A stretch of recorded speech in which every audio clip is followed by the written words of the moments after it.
आप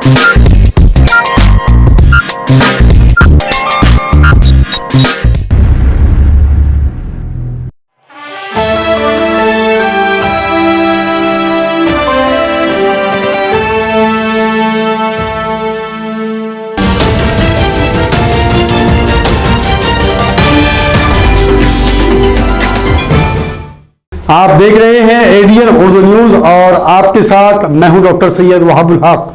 खबरों के सिलसिले को शुरू करने से पहले आइए डालते हैं एक नजर दिन भर की अहम खबरों पर। खवातीन और बच्चों की तरक्की के वजीर यशोमती ठाकुर की सदारत में आज कांग्रेस कमेटी की मीटिंग का इनेकाद। रियासती वजीर ने कहा, MIM और RSS में कोई फर्क नहीं। 7 जून को औरंगाबाद वासियों ने मनाया फिश डे। जिंदा मछली निगलने की रिवायत बरकरार, लेकिन अब आपको अदा करने होंगे पैसे। और वजीर तालीम वर्षा गायकवाड़ ने कहा, बुध की दोपहर को ऑनलाइन किया जाएगा 12वीं जमात के नताइज का ऐलान। अब खबरें तफसील से। शहर वजीरा कांग्रेस कमेटी की मीटिंग में खवातीन और बच्चों की तरक्की के वजीर यशोमती ठाकुर ने कहा कि अगर कांग्रेस शहर में मजबूत होना चाहती है तो सबसे पहले उसे यूथ की कमेटियों को बाइख्तियार बनाना जरूरी है। औरंगाबाद जिला और शहर कांग्रेस कमेटी की एक अहम मीटिंग आज गांधी भवन शाहगंज में मुनक्कद हुई, जिसमें रियासती वजीर यशोमती ठाकुर, नामदेव पवार, प्रकाश मुगदिया, साबिक वजीर अनिल पटेल, इब्राहिम पठान, एडवोकेट सैयद अकरम, शहर व जिला कांग्रेस कमेटी के सदर नेज साबिका MLA डॉक्टर कल्याण कारे और शहर सदर मोहम्मद इस्लाम उस्मानी मौजूद थे। इस मौके पर खवातीन और बच्चों की तरक्की की वजीर यशोमती ठाकुर ने कांग्रेस को मजबूत बनाने के लिए एक ठोस लाहे अमल पर काम करने और आम लोगों तक पहुंचने के लिए मीटिंग में मौजूद कांग्रेस कारकुनान से अपील की और कारकुनान की रहनुमाई। एकेकाळी असा वेळ होती की मोठ्या प्रमाणामध्ये आपले आमदार राहत होते।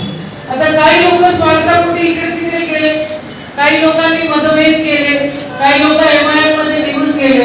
MIM आणि RSS मध्ये काही फरक नाही। एक दूसरे एक तुझे के लिए है, इतना ध्यान में रखना चाहिए। हाँ, काय होतं अशोकरावांना पाडणारी तीच मंडळी होती। ज्या मतदारसंघामध्ये काँग्रेसचं प्राबल्य आहे त्या मतदारसंघामध्ये एक MIMचा माणूस उभा करायचा, म्हणजे आपले मुस्लिम बांधव डिव्हिजन होईल आणि मग यांना बहुमत करावे। आणि नसीब भाई कितने वोटों से गए? 300-400 वोटों से। और क्या मिलाया क्या? तूने नहीं पढ़ा। अब वो तो बात ऐसा है, ऐसा है घर की मुर्गी दाल बराबर करती है हम लोगों ने। और जिसको उसके बारे में जो हो गया है उसके बारे में मैं ज़्यादा कुछ कहूँगी नहीं, लेकिन इसके बाद में माझी इथे महिला भगिनी आहेत।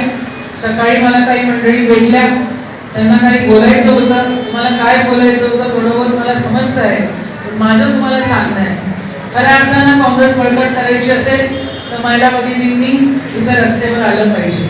आणि महिला भगिनींनीच काय, तुम्ही पण त्या ठिकाणी आलं पाहिजे। तुमच्या बूथ कमिट्या सक्षमतेने उभारल्या गेल्या पाहिजे। आम्ही अमरावती जिल्ह्यामध्ये काँग्रेस टिकवून ठेवलेली आहे बूथ कमिटीच्या भरोशी, तुमच्या जिल्हा परिषदेच्या भरोशी, तुमच्या महानगरपालिकेच्या बूथच्या भरोशी, आणि बूथ बळकट करणं हे आपलं कर्तव्य है। यहाँ पे कांग्रेस की मंत्री के जब मैंने जायजा लिया आप लोगों का क्या शुरू है, कैसे शुरू है, तो मुझे ये महसूस हुआ है कि यहाँ पे बहुत बड़े पैमाने पे कांग्रेस के मतदान है, लेकिन हमारे में एकजुट नहीं है। और एकजुट नहीं होने के कारण क्या अवस्था हुई है आप लोगों ने देखा। बात सही है, सरकार अपने बनाई है तो आपकी अपेक्षाएं और आकांक्षाएं हमसे लगी हुई है। कुछ बातें होती भी होगी और कुछ बड़े पैमाने पे नहीं भी होती होगी, लेकिन एक आप समझिए, हम लोग जो सरकार में शामिल हुए हैं वो हमारा संगठन बढ़ाने के लिए शामिल हुआ है।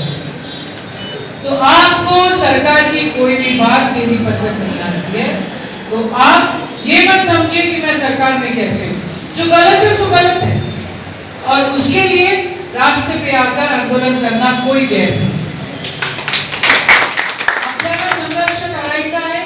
आपल्याला आपलं संघटन वाढवायचं होते, त्या दिवशी आपला त्या ठिकाणी बूथवरचा कार्यकर्ता सक्षमतेने काही विषय या ठिकाणी मांडू शकेल, त्यावेळेला खऱ्या अर्थानं आपण काम करू शकतो. आज माझं प्रॉमिस मी दिलं होतं कल्याणराव दादांना, ते पूर्ण करायसाठी आज या ठिकाणी आली. पण पुढच्या वेळेला जनता दरबार घेण्यासाठी मी येणार. आपण काँग्रेस कमिटीमध्ये बसू, तुमच्या काय समस्या कोणत्याही डिपार्टमेंटच्या असू द्या ते तुम्ही आणून द्या. जे लोक आपल्याला लागतील त्या सगळ्या लोकांना आपण कलेक्टर ऑफिसमध्ये बोलवू आणि तुमच्या समस्यांचं निराकरण करें. शहर में नए तालीमी साल का आगाज 13 जून से होने जा रहा है. सरपरस्त और तलबा नए तालीमी साल की शुरुआत से पहले दरकार तमाम तालीमी लवाजमात की खरीदारी के लिए पूरे जोश व खरोश से सामान खरीदते नज़र आ रहे हैं.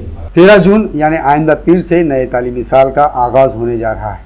वाज़े हो पिछले 2 सालों से वबाई मर्ज कोरोना के चलते स्कूल बंद रहे, लेकिन इस साल स्कूल के अपने तय शुदा वक्त पर खुलने के आसार नुमाया नज़र आ रहे हैं और उसी के चलते आज से बाज़ारों में सरपरस्तों और तलबा की भीड़ नज़र आने लगी है. शहर के बाज़ार में नए तालीमी साल के लिए मुख्तलिफ़ किस्म के सामान जैसे पुरकशिश वाटर बैग्स, ट्रेंडी कंपास, बच्चों का पसंदीदा छोटा भीम, मोटू पतलू, शिवनुमा बैग, रंगीन बोरियां वगैरह दस्तयाब नज़र आ रहे हैं. लगभग 2 सालों से सरपरस्त और तलबा घरों में कैद थे. अब जबकि हालात साजगार बने हुए हैं तो सरपरस्तों की बड़ी तादाद अपने नौनिहालों के मुस्तकबिल को संवारने के लिए इब्तिदाई तैयारियों में मसरूफ़ है. बाज़ारों में भी दुकानदारों ने सरपरस्तों और तलबा की पसंद का ख्याल रखते हुए सामान अपने दुकानों पर आविज़ा कर रखा है. जैसे 3D कार्टून्स की तस्वीर वाले स्कूल बैग, छोटा भीम की तस्वीर वाले नोटबुक्स, ज्योमेट्री बॉक्स, पेंसिल और तलबा को दरकार तमाम अशिया एक ही जगह दस्तयाब कर रखे हैं. आज जब एडीएन की टीम ने शहर के बुक स्टॉल्स और स्टेशनरी होम का जायजा लिया तो यहाँ सरपरस्तों और तलबा का हुजूम नजर आया, जो बड़े जोश व खरोश से सामान खरीदते नजर आए. शहर में सरपरस्तों की एक बड़ी तादाद तलबा के लिए दरकार यूनिफॉर्म तलाश करती नजर आई. तलबा बाजारों से अपने पसंद के जूते, मोजे, टोपियाँ, स्कार्फ और दीगर ज़रूरी सामान खरीदते हुए नजर आए. जैसे जैसे स्कूल शुरू होने का वक्त करीब आ रहा है, शहर के मरकजी बाजार, गजानन मंदिर के अहाते के बाजार, हड़कों, सिड़कों, सतारा और दीगर इलाकों में तालीमी सामान खरीदने के लिए लोगों का हुजूम नजर आने लगा है. बुध को शहर के सांस्कृतिक मंडल मैदान में शिवसेना के सरबराह और रियासत के वजीर आला उद्धव ठाकरे की एक अवामी मीटिंग का इनेकाद किया गया है. एडीएन से बात करते हुए एमएलए अंबादास दानवे ने मीटिंग की तफसीलात बतलाई. माननीय उद्धवजी ठाकरे साहेबांची संभाजीनगरात विराट अशी स्वाभिमान सभा होत आहे. शिवसेना एक स्वाभिमानानं जगणारी संघटना आहे. स्वाभिमानासाठी प्राणपणाला लावणारी संघटना आहे. म्हणून उद्धवजी ठाकरे साहेबांची सभा स्वाभिमान सभा म्हणून ओळखली जाणार आहे. या सभेला मागच्या 15 दिवसांनी संभाजीनगरातला समस्त शिवसैनिक, एक शिवसैनिक, छोट्या छोट्या गावातला, वस्तीवरचा, वाड्यावरचा, तांड्यावरचा अतिशय प्राणपणाने परिश्रम करतोय. कारण ही विराट सभा एक यशस्वी करण्याचा संकल्प संभाजीनगरला प्रत्येक छोट्या मोठ्या शिवसैनिकांनी केला आहे. कारण ज्या पद्धतीने राजकीय स्थितीवर महाराष्ट्रामध्ये शिवसेनेवर हल्ला करण्याचा प्रयत्न होतो, शिवसेना डिवचण्याचा प्रयत्न होतो आणि या परिस्थितीमध्ये शिवसैनिक एकदा चिडला की त्याचा द्वेष कोणी थांबवू शकत नाही. कारण शिवसेना प्रमुखाची शिकवण आहे आणि द्वेषाने एक लढा शिवसैनिक उभारण्याच्या दिशेने जातोय. त्याच्यातलाच एक भाग म्हणून ही संभाजीनगरची सभा होत आहे. मी समस्त संभाजीनगरवासियांना विनंती करेल की या सभेला आपण मोठ्या संख्येने उपस्थित राहा. महाराष्ट्राचे मुख्यमंत्री या संभाजीनगर नव्हे महाराष्ट्राच्या विकासासाठी एक गतीनं पुढे जात असताना आपलं संभाजीनगर तेवढंच गतीनं पुढे जात आहे आणि म्हणून आपली सुद्धा जबाबदारी मोठ्या संख्येने या सभेला येण्याचं मी आपल्याला नम्र विनंती करतो, आवाहन करतो की या विराट अशा स्वाभिमानी सभेस आपण अवश्य उपस्थित राहावं. डॉक्टर बाबा साहब अम्बेडकर मराठवाड़ा यूनिवर्सिटी के तहत उस्मानाबाद के सब सेंटर को जल्द अज जल्द मंजूरी दी जाए. इस तरह का मुतालबा अम्बेडकरवादी संघर्ष समिति ने यूनिवर्सिटी के वाइस चांसलर के जरिए रियासत के गवर्नर से किया है. एडीएन से बात करते हुए कमेटी के अहदेदारान ने तफसीली मालूमात दी. डॉक्टर बाबासाहेब आंबेडकर मराठवाडा विद्यापीठाचे कुलगुरू माननीय प्रमोदजी येवले यांना निवेदन देऊन उस्मानाबाद उपकेंद्राला स्वतंत्र विद्यापीठाचा दर्जा देण्यात येऊ नये अशी एक मागणी करण्यात आलेली आहे. त्यांनी खुलासा करताना सांगितलं की बाबा अशी काही मागणी प्रशासनाकडे आलेली नाही आहे आणि मी तुमच्या मागणीचा आदर करतो. तुमची मागणी मी शासनाकडे रेफर करण्याचं त्यांनी आपल्याला आश्वासन दिलेलं आहे. परंतु प्रशासनातले लोक ही गेंड्याची कातडी घेऊन अंगावर घेतलेली असल्यामुळे ते किती खरं बोलता आणि किती खोटं बोलता हे आपला त्यांच्यावर विश्वास आपला ठेवायचा नाही. आपण आता सुरुवात केलेली आहे ह्या आंदोलनाला. जोपर्यंत महाराष्ट्र शासन घोषणा करत नाही की बाबा आजचे कुठल्याही प्रकारचं उस्मानाबादला स्वतंत्र विद्यापीठाचा दर्जा देण्यात येणार नाही तोपर्यंत आपलं आंदोलन तीव्रपणे आपण चालू ठेवू. यामध्ये आपल्याला समाज जागृती म्हणून आपण वस्त्यामध्ये जमत जाऊन हँडबिलच्या माध्यमातून जनजागृती करून एक चांगला असा मोर्चा जवळपास 25,000चा मोर्चा आपण विद्यापीठ प्रशासनावर काढणार आहोत. Swabhimani Maharashtra under privilege teacher association के जानिब से मंगल को डॉक्टर बाबा साहब अम्बेडकर मराठवाड़ा यूनिवर्सिटी के तकसीम के तमाम अमल को रोकने और तकसीम का मसला उठाने वालों पर दबाव डालने के मामले पर एक मतलाबाती महजर vice chancellor doctor Pramod Yeole को सौंपा. डॉक्टर शंकर अंभोरे ने एडीएन से बात करते हुए अपने मतलाबात बतलाए.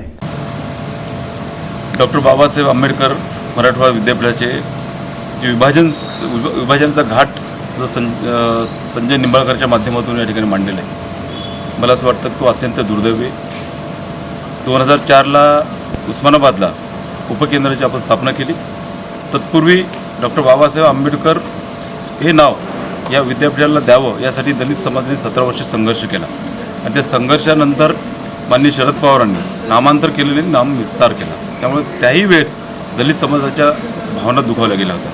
तरीसुद्धा त्या भावनावर आवर घालून ते आम्ही ॲक्सेप्ट केलं होतं. परंतु 17 वर्षानंतर 1994 ते 2022 मध्ये ज्या लोकांनी नामांतराला विरोध केला, ज्या लोकांनी विद्यापीठाचं शोषण केलं, उपकेंद्र स्थापन करून त्याला एक्स्ट्रॉट केलं, असेच लोक विद्यापीठामध्ये येऊन विद्यापीठाचा विभाजन करण्याचा घाट नव्यानं या ठिकाणी मांडत आहे. आपल्यासाठी मुद्दामून सांगतो की विविध प्राध्यापक संघटना, विद्यार्थी संघटना आणि सामाजिक संघटनेच्या माध्यमातून 2014 मध्ये एक भव्य दिव्य मोर्चा आम्ही या ठिकाणी काढला होता. तर चोपडे सर कुलगुरू होते.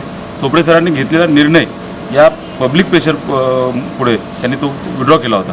परंतु तदनंतर हे कट कारस्थान सातत्याने या विद्यापीठामध्ये सुरू आहे. कुणाल खरात और विजय सुबुकुड़े ने एडीएन के जरिए मुतालबा किया कि यूनिवर्सिटी सीनेट के इंतखाबात के दौरान बोगस वोटिंग का बड़े पैमाने पर खदशा है, लिहाजा तमाम वोटर्स का दोबारा इंदराज करवाया जाए. डॉक्टर बाबासाहेब आंबेडकर मराठवाडा विद्यापीठातील होऊ घातलेल्या अधिसभेच्या निवडणुका येणाऱ्या ऑगस्टमध्ये होणार आहेत. तरी आमची सर्वपक्षीय पक्षांची ही मागणी आहे की येणाऱ्या ज्या निवडणुका आहेत त्याच्यामध्ये मागील जी नोंदणी होती ती नोंदणी कंटिन्यू न करता फ्रेश नोंदणी झाली पाहिजे, जेणेकरून नवीन जे मतदार आहेत त्यांना वाव भेटला पाहिजे. आणि मागच्या यादीमधले काही नावं असे आहेत की ते काही लोक वारलेत, काही लोक सोडून गेलेत, काही लोक नोकरीसाठी इतर राज्यात किंवा इतर जिल्ह्यामध्ये परदेशात गेलेले आहेत.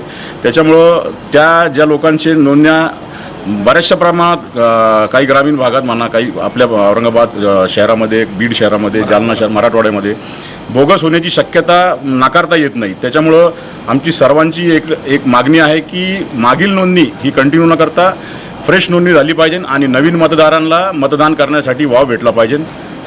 त्या जुन्या याद्या तशाच ठेवून पुढे अजून नवीन नोंदणी करायची.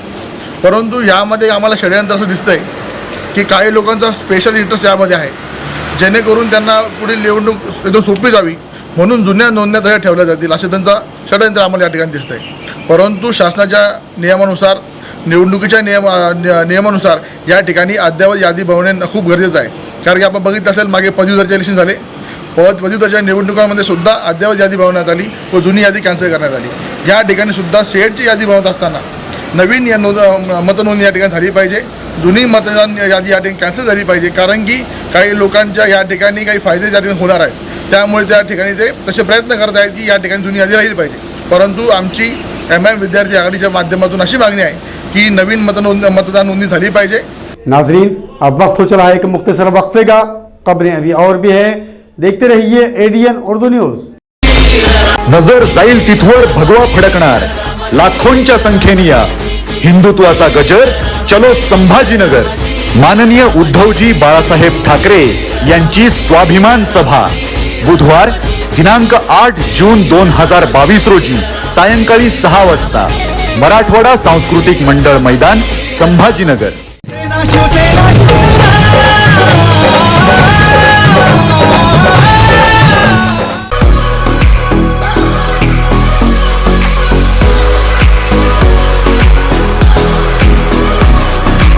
पाबंदियां हटी तो लौट आया खुशी वो मसरत का दौर। शहरियान औरंगाबाद को ईद उल फित्र की पुरखुलूस मुबारकबाद के साथ एक खुशखबरी भी हर साल की तरह इस साल भी पेश है। ईद बाजार Anand Nagari fun and fair Disneyland. Eid के साथ ही शुरू हो रहा है ईद बाजार, जहां आप अपनी फैमिली और दोस्त अहबाब के साथ सुकून व राहत, मौज व मस्ती के कुछ खुशगवार लम्हात गुजार सकते हैं। हमेशा की तरह ईद बाजार में बच्चों की पसंद के खेल कूद और तफरीह के बेहतरीन जराए, आसमान को छूते नित नए झूले, ट्रेनें, डिज्नीलैंड,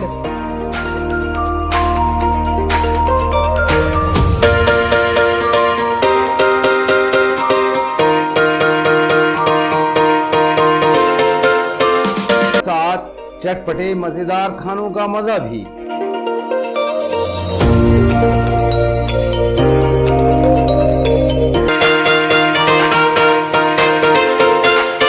इसके अलावा नित नए फैशन, हमारी पसंद और डिजाइन के मुताबिक कपड़े, खवातीन की आराइश व ज़ेबाइश का हर सामान, अपने घरों की सजावट और जरूरत का हर सामान भी खरीदिए यहीं से। बस कुछ दिन और इंतजार कीजिए, रमजान ईद के फौरी बाद शुरू हो रहा है आपकी खिदमत में शहर के तारीखी आम खास मैदान में ईद बाजार Anand Nagari fun and fair Disneyland. अपने दोस्त अहबाब और फैमिली के साथ एक बार जरूर नाजरीन, वक्फे के बाद आप सभी का दोबारा खैर मकदम है। Maharashtra state board of secondary and higher secondary education के जरिए मार्च अप्रैल 2022 में मुनक्कद किए गए 12वीं के इम्तिहान के नताइज 8 जून 2022 को दोपहर 1 बजे जारी किए जाएंगे। इस तरह की मालूमात रियासती वजीर तालीम वर्षा गायकवाड़ ने मीडिया से गुफ्तगू करते हुए दी। नमस्कार। महाराष्ट्र राज्य माध्यमिक आणि उच्च माध्यमिक मंडळामार्फत इयत्ता 12वीच्या परीक्षा मार्च आणि एप्रिल महिन्यामध्ये घेण्यात आला। सर्वांनाच उत्सुकता आहे की त्याचा निकाल कधी लागणार। मला आपल्याला सांगायचं आहे की याचा उत्सुकता, याच्याबद्दलचं असलेलं दडपण हे आम्ही सगळं समजू शकतो, कारण करोनाच्या परिस्थितीमध्ये सुद्धा आपण सगळ्यांनी ज्या धैर्याने, ज्या संयमाने ह्या परीक्षेमध्ये सहभाग घेतला आणि आपण मोठ्या मेहनतीने त्या ठिकाणी पेपर दिलेले आहेत। आपल्या उत्सुकतेपोटी असलेली आपली जी क्युरिओसिटी आहे त्या संदर्भात मी सांगू इच्छितो की इयत्ता 12वीचा निकाल हा दिनांक 8 जून 2022 रोजी दुपारी 1 वाजता लागणार आहे। विविध वेबसाईटच्या माध्यमातून आपण हा निकाल लावत आहोत। खाली दिलेल्या वेबसाईटवरती आपण कॉन्टॅक्ट करावा आणि आपला निकाल पाहावा अशी मी आपल्याला या ठिकाणी विनंती करते। सर्व विद्यार्थी, सर्व पालक यांना मी या ठिकाणी शुभेच्छा देत असताना उद्याचा दिवस हा आपल्या सगळ्यांच्या जीवनामध्ये आनंद घेऊन आणि त्याचबरोबर आपल्या कारकिर्दीची आणि आपल्या करिअरची उंची ही जास्त मोठ्या प्रमाणामध्ये वर घेऊन जाण्याच्या दृष्टिकोनातून प्रेरणादायी ठरू हीच या ठिकाणी इच्छा व्यक्त करते। महाराष्ट्रामधल्या 14,85,000 विद्यार्थ्यांना मी या माध्यमातून खूप मोठ्या प्रमाणामध्ये शुभेच्छा देते। धन्यवाद। बहुत से लोगों का मानना है कि अगर हम 7 जून को मछली खाएं तो साल भर सेहतमंद रहेंगे। शहर वालों ने आज खूब मछली खरीदी, इसलिए मछली की दुकानें जो कि हर शाम 4 बजे खुलती थी आज सुबह से ही शुरू हुई और दिन भर हर दुकान पर खरीदारों का हुजूम रहा। ऐसा माना जाता है कि अगर आप मृग नक्षत्र के शुरू में मछली खाएं तो आप साल भर सेहतमंद रहते हैं। उसी के चलते आज शहर के मुख्तलिफ मछली बाज़ारों में लोगों का हुजूम नज़र आया। आज 7 जून मानसून की शुरुआत का पहला दिन। आज शहर के सेंट्रल नाका, बारूदगर नाला, औरंगपुरा, मुकुंदवाड़ी, चिकल थाना के अलावा दिगर मछली मराकज़ पर कई टन मछली फरोख्त हुई। ग्राहक बड़े बेताबी से रूहो, कटला, बाम, मरल, पॉम्पलेट, सुरमई, कैटरीना, बंगड़ा, तरली और हलवा जैसे मुख्तलिफ अक़साम के मछलियों को खरीदते देखे गए। और यही वजह थी कि मछली बाजार जो आम दिनों में शाम 4 बजे खुलते थे, आज सुबह से ही शुरू हो गए। वाज़ेह हो 7 जून को मछली खाने की रिवायत शहर में आम है और इसी रिवायत को बरकरार रखते हुए शहर के लोग जौक दर जौक मछली बाजार का रुख करते नजर आए और व्यापारियों ने भी लोगों की ख्वाहिशात का लिहाज करते हुए आज मछली का ऑर्डर दुगना कर दिया था। आज एडीएन की टीम ने शहर के मुख्तलिफ मछली बाजार का सर्वे किया और मछली फरोशों से बात की। आज 7 जून है, मेरक स्टार्ट होते हैं आज 7 जून का, तो उस हिसाब से इस दिन की अहमियत ये है कि फ़िश ज़्यादा खाई जाती है और इस बार जो है तो हमारे पास नदी की सारी मछलियाँ हैं। सी फूड का सीज़न नहीं होने की वजह से नदी की सारी मछलियाँ, रोहू, कटला, बाम, मरल, कटरना, सुरमई, करीमीन, पापड़ा, हलवा, सारी वैरायटी। 5 मछलियों का जो है फिश डे मनाया जाता है 7 तारीख 7 मेरे नक्शे का स्टार्ट रहता, तो बारिश आए या ना आए, लोग जो है मछली का इस्तेमाल ज़्यादा से ज़्यादा करते और मछली खाने का आज फ़ायदे क्या रहते कि भाई साल भर आदमी बड़ी कोई ख़तरनाक बीमारी से महफूज रहता, या और माना जाता है कि भाई आज से मछली खाएंगे आदमी तो 12 महीने मछली खाता फिर, और वो हिसाब से आज मछली पैटर्न से, मुंबई से, हैदराबाद से, सब जगह से आई भी बाहर से।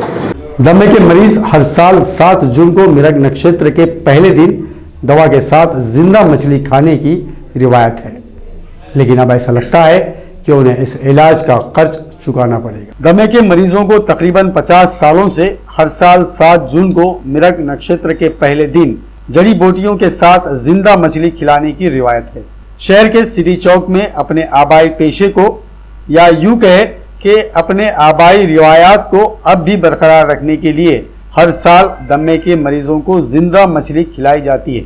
पहले इस इलाज को फ्री में किया जाता रहा है, लेकिन अब इस इलाज के लिए 100 रुपये लिए जा रहे हैं।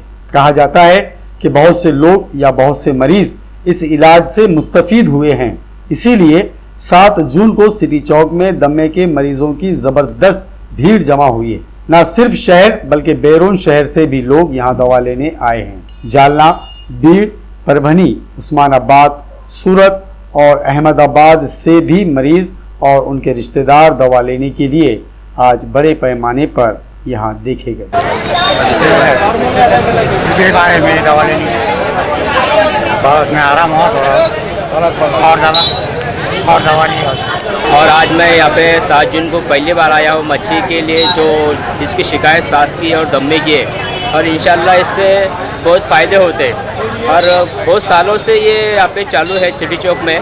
शोहर की हरासानी से तंग आकर खातून ने हरसुल तालाब में खुदकुशी करने की कोशिश की, लेकिन सिक्योरिटी गार्ड्स और मकामी लोगों के चलते खातून को बचा लिया गया, जबकि पुलिस ने काउंसलिंग के बाद उसे खानदान के हवाले कर दिया। एक 20 साल शादीशुदा खातून आज सुबह शोहर के नाराज होने पर हरसुल तालाब में खुदकुशी करने के लिए पहुंची, लेकिन जैसे ही सिक्योरिटी गार्ड की नज़र उस खातून पर पड़ी, उसने फौरी हरकत करते हुए खातून को समझाने की कोशिश की। तफसीलात के मुताबिक एकता नगर की एक 20 साल शादीशुदा खातून अपने शोहर की तरफ से हरासानी से तंग आकर खुदकुशी करने के इरादे से हरसुल तालाब गई।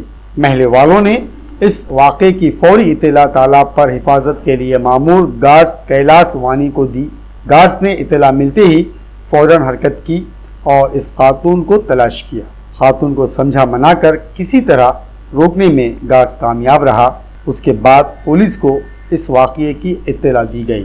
पुलिस ने जाए वारदात पर पहुंचकर नौजवान खातून की काउंसलिंग की और बाद में उसे उसके अहल खाने के हवाले कर दिया गया। इस तरह आज मकामी लोगों और गार्ड्स की मुस्तैदी से एक जिंदगी को बचाने में कामयाबी मिली। रामाई आवास योजना और वज़ीर आज़म घरकुल योजना के बिलों की अदम वसूली की वजह से नायगांव के रिहायशियों ने मंगल से डिविजनल कमिश्नर ऑफिस के रूबरू हमागीर भूख हड़ताल शुरू कर दी। रामाई आवास योजना और वज़ीर आज़म घरकुल योजना के बिलों की अदम वसूली के खिलाफ आज नायगांव के रिहायशियों ने डिविजनल कमिश्नर ऑफिस के रूबरू जंजीरी भूख हड़ताल शुरू कर दी। हड़तालियों ने इल्जाम लगाया कि नायगांव के सरपंच और नायब सरपंच मकानों के लिए रकम का मुतालबा कर रहे हैं। आज एडीएन की टीम ने हड़तालियों से बात की। आइए आपको सुनाते हैं कि क्या कुछ कहा उन्होंने अपने मुतालिबात को लेकर। की त्याला मला मी 10,000 मागणी केली, ती मागणी त्यानं 10,000 रुपये दिले, मग त्यानं 1,00,000 रुपये दिला. दुसऱ्या चक्राला म्हणजे आणखी 10,000ची मागणी केली. त्यानंतर त्यानं आम्हाला ते आश्वासन दिलं होतं की त्याला 10,000 देऊ शकतो नाही सरपंचाला ग्रामसेवक. त्याच्यामुळे त्यानं कारवाई करून त्याला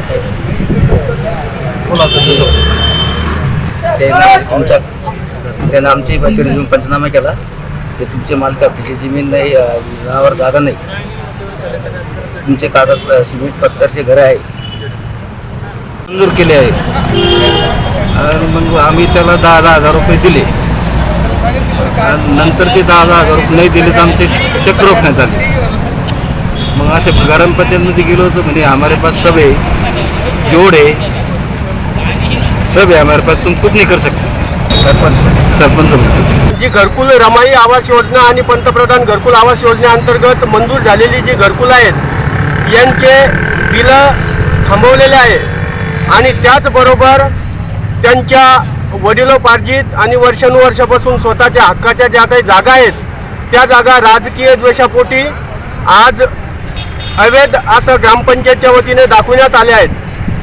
दुसरी गोष्ट, या सर्व लाभार्थ्यांकडे ग्रामपंचायतीचे ना हरकत प्रमाणपत्र, निर्विवाद प्रमाणपत्र, नमुना नंबर 8 म्हणजे घरकुल योजनेमध्ये लाभ घेण्यासाठी आवश्यक असलेली सर्व काही कागदपत्रे स्वतःच्या मालकी हक्काची असून सुद्धा सूडबुद्धीने आणि आपल्या आर्थिक फायद्यासाठी गावातील ग्रामपंचायत आणि ग्रामसेवक यांच्या संगनमताने या ठिकाणी या सर्व गरीब लाभार्थ्यांना पैशाची मागणी मोठ्या प्रमाणात होत आहे. आणि केवळ यांनी पैशाची मागणी पूर्ण न केल्यामुळे यांचे राजकीय द्वेष म्हणून तिरस्कारापोटी यांच्या घरकुलांची बिलं थांबवण्यात आलेली आहे. बीजेपी अटल समाज सेवा संगठन की जानिब से फारूकी नजीरुद्दीन इकबालुद्दीन ने एक प्रेस कॉन्फ्रेंस में बताया कि 9 जून की शाम क्रांति चौक में बीजेपी की तर्जुमान नूपुर शर्मा के लिए जोड़े मारो आंदोलन किया जाएगा। नूपुर शर्मा बीजेपी के प्रवक्ता, इन्होंने जो प्रेषित मोहम्मद सल्लल्लाहु अलैहि वसल्लम के बारे में अब शब्द इस्तेमाल करे उसके निषेधार्थ हम जो है तो 9 तारीख को क्रांति चौक पे 3 से 5 बजे के बीच में चपला मार के उसका निषेध व्यक्त करेंगे और इंशाल्लाह क्रांति चौक पुलिस स्टेशन में धार्मिक भावना दुखावल्याचा गुना भी हम उसके ऊपर दाखिल करेंगे। क्रांति चौक में जो है तो नूपुर शर्मा के जो एक बैनर होगा हम उसके ऊपर उसका जूते मार आंदोलन करने वाले हैं। बीजेपीचे खासदार आमदार कार्यकर्ते जे आहेत ते उलट काही बोलत सुटते, त्याच्यामुळे आमचे भावना दुखावले आणि भावनांचा निषेध करण्यासाठी क्रांती चौक येथे एक जे आहे ते जोडा आंदोलन जे आहे ते उभारण्यात आलेलं आहे आणि त्याची परवानगी रीतसर घेतली जाईल। त्यावेळेस सर्व बांधवांना अशी विनंती करण्यात आली आहे की आपला निषेध मोर्चा सक्सेस करण्याकरिता आपण सर्वांनी क्रांती चौक येथे हजर राहावे अशी ह्या तरुण लोकांची आणि नौजवान लोकांची जे आहे तो विनंती आहे अशा लोकांना। बजाज नगर भोले पाटिल पब्लिक स्कूल में नए तालीमी साल के इस्तकबालिया प्रोग्राम में तलबा का पुरजोश इस्तकबाल किया गया। बजाज नगर में मौजूद भोने पाटिल पब्लिक स्कूल में आज तंजीम के सदर हनुमान भोने के हाथों बच्चों के पुरतपाक इस्तकबाल के साथ ही नए तालीमी साल की शुरुआत हुई। स्कूल के पहले दिन स्कूल कैंपस में तलबा के इस्तकबाल के लिए ढोल ताशों और मौसीकी की सुरीली आवाज़ के दरमियान शानदार इफ्तिताही तकरीब मुनक्कद हुई, जिसमें स्कूल की प्रिंसिपल, असातिज़ा और सोसाइटी के अहदेदारान के जानिब से तलबा पर फूलों की बारिश की गई। साथ ही जोरदार आतिशबाजी के दरमियान तलबा का इस्तकबाल किया गया। तकरीब की शुरुआत में शिवाजी महाराज की तस्वीर की पूजा करते हुए शिवराज्य अभिषेक दिन मनाया गया। इस दौरान स्कूल के जानिब से श्री राम पोद्दार और अमोल मजमदार ने तलबा को शिवराज्य अभिषेक दिन के बारे में मालूमात दी। नए तालीमी साल के शुरुआत में तलबा का शाया निशान इस्तकबाल किया गया ताकि तलबा पूरे तालीमी साल में पूरे जोश व खरोश के साथ तालीम हासिल करें। इस मौके पर स्कूल के सदर मुदर्रिस, असातिज़ा, सरप्रस्त, असातिज़ा तंजीम के जिम्मेदार और ओहदेदारान सोसाइटी मौजूद रहे। खबरों के सिलसिले को खत्म करने से पहले आइए डालते हैं फिर से एक नज़र दिन भर की अहम खबरों पर। खवातीन और बच्चों की तरक्की के वजीर यशोमती ठाकुर की सदारत में आज कांग्रेस कमेटी की मीटिंग का इनेकाद। रियासती वजीर ने कहा, MIM और RSS में कोई फर्क नहीं। 7 जून को औरंगाबाद वासियों ने मनाया फिश डे। जिंदा मछली निगलने की रिवायत बरकरार, लेकिन अब आपको अदा करने होंगे पैसे। और वजीर तालीम वर्षा गायकवाड़ ने कहा, बुध की दोपहर को ऑनलाइन किया जाएगा 12वीं जमात के नताइज का ऐलान। नाजरीन, ये थी आज की खबरें। कल फिर मुलाकात होगी नई खबरों के साथ। तब तक अपना ख्याल रखिए और देखते रहिए ADN उर्दू न्यूज, आवाज हर दिल की।